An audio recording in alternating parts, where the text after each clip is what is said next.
All right, forget everything you think you know about how AI started. The real story? It's not some myth about a couple of guys in a Silicon Valley garage. No, this is a secret history. And it all kicks off with one simple, kind of terrifying question. Can a machine lie to you? And I don't mean just getting a fact wrong. I mean, can it deceive you so perfectly that you would swear on your life it was a human being on the other side of that screen?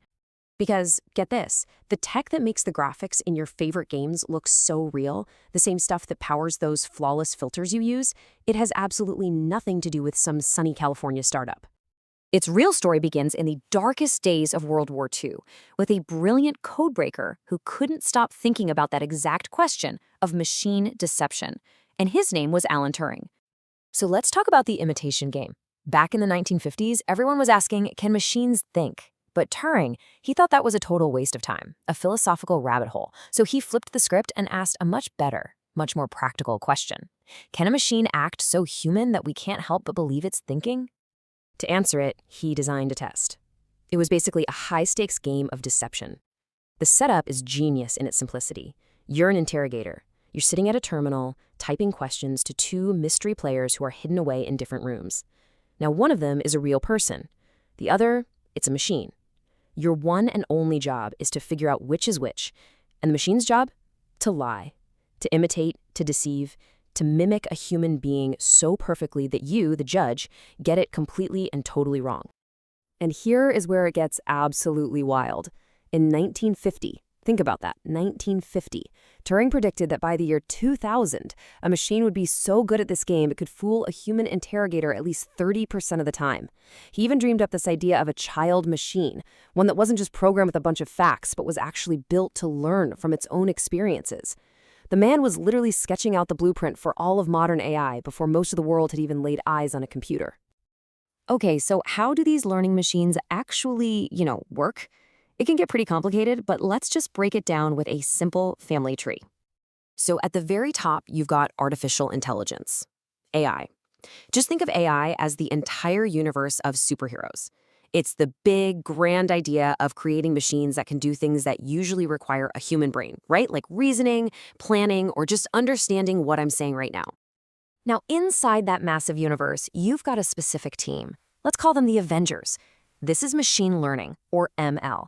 And this is the real engine of modern AI. Instead of being programmed for every single little thing, these systems learn directly from massive amounts of data. They teach themselves. And on that team, of course, you've got the most powerful member. You've got the Hulk. This is deep learning. It's special because it uses something called a neural network, which is basically a digital brain inspired by our own, with all these layers of artificial neurons. And here's how it works. It makes a guess, checks if it got it right or wrong, and then tweaks its own internal connections to do better next time. It literally gets smarter by making millions and millions of mistakes. Now, these machines learn in two main ways. First, there's supervised learning. This is like studying with a cheat sheet or flashcards. You show the AI a million pictures that you've already labeled cat, and eventually it learns what a cat looks like. Then there's unsupervised learning, which is way more like being a detective. You just dump a billion unlabeled photos from the internet in front of the AI and say, go figure it out. It has to find the patterns all by itself, essentially discovering the very idea of a cat from scratch. So Turing was the prophet who saw it all coming. But the field of AI needed an official birthday, a moment where it all began. And that moment was a kind of secret meeting in the summer of 1956 at Dartmouth College, where a small group of scientists basically decided to launch this entire new field of research. And the main architect of this whole revolution was a guy named John McCarthy. And this dude was a legend. In one fell swoop, he not only came up with the actual name artificial intelligence for the workshop proposal, but he also invented Lisp, the programming language that would become the language of AI for decades. And as if that wasn't enough, he also pioneered something called time sharing, a crazy idea back then that let multiple people use one giant, room-sized computer at the same time. Game changer. And their confidence? It was absolutely off the charts. Just listen to this quote from their original proposal. They were convinced that literally every single aspect of human intelligence could be broken down and described so precisely that a machine could simulate it perfectly. They thought a human-level AI was maybe just one generation away. But all that hype, it came crashing headfirst into a brutal reality. It turned out that simple human things, like understanding a sentence or just having basic common sense, were incredibly difficult for machines. Big promises were broken, all the funding dried up, and pretty soon AI became a punchline. This led to what researchers now call the AI winters. There were actually two of them, one in the 70s and another in the 90s. And as you could see, the hype was massive. But the reality was, well, it was a huge letdown. Research labs closed, and for a long, long time, telling someone you worked in AI was almost kind of embarrassing. So what ended the big freeze? Well, it wasn't just one thing. It was a perfect storm of three huge breakthroughs hitting all at once. First, data. The internet exploded, basically creating a library the size of all human history for AI to read and learn from.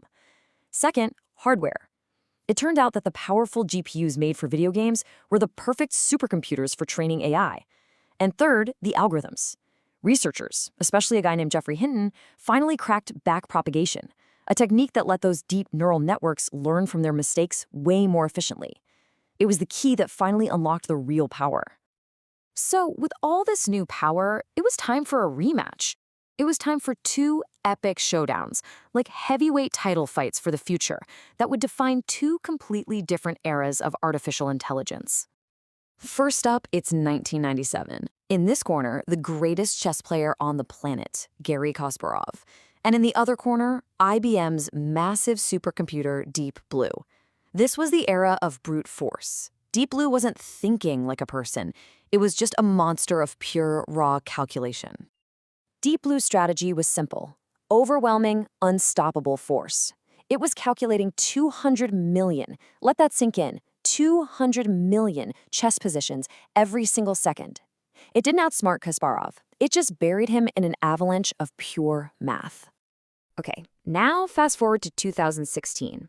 The game is Go, a game so complex it has more possible moves than there are atoms in the universe. A game of pure intuition. The human champion is Lee Sedol, a legend. The machine challenger? Google's AlphaGo. This wasn't a battle of brute force anymore. This was a test of something that felt a lot like creativity. And then, the moment that shocked the world. AlphaGo made a play, Move 37, that was so unexpected, so alien, that at first the commentators thought it was a rookie mistake. But it wasn't. By playing millions of games against itself, AlphaGo hadn't just mastered our game, it had invented a totally new way to play it. This was the moment AI learned to be creative. So, the code was cracked, the games were won, the machines proved they could learn, they could strategize, and they could even create. But how in the world did this game-playing tech escape the lab and start changing, well, everything? From making life or death decisions in a hospital to deciding if you can get a loan for a car. The AI revolution isn't coming, it's already here, running in the background of your world. And in part 2, we're going to show you exactly where.